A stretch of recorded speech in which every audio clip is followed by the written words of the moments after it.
It's a wrap of round 2 of the pre-season CRU competition here at the Bava Park in Port Moresby, as we all know, the biggest rugby competition in Papua New Guinea. Now, next week is the final round of the 7th pre-season competition, and the 15th pre-season is set to kick off shortly after.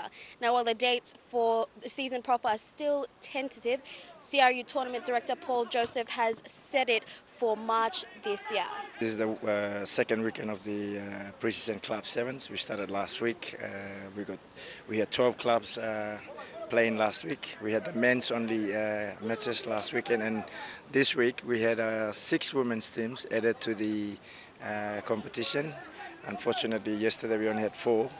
And we also had 4 clubs put in a second team. So for the men's, as you can see, we've got 16 teams playing. Season 2016, however, may see a few changes made with the format of the draws, with the fields being reserved for upgrading for the 2016 FIFA Under-20 Women's World Cup.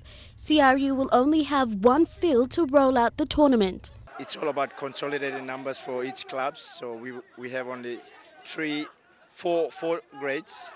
We have the Premier, A Reserve, Under-19 and the Women's. The Premier, A Reserve and Under-19s is compulsory for all 12 clubs, whereas the women's competition. That being one of the only minor changes, school rugby-based team Valley Hunters will now enter the coming season as a senior team playing in a higher division. We have brought up Valley Hunters and Crusaders from the first division, and they make up the 12. And we have a modified competition this year where teams will play fortnightly in 2 pools. Now, despite the recess last year due to the Pacific Games, Paul Joseph has said that the level of rugby in Port Moresby has not been affected. Lorraine Genia, National EMTV Sports.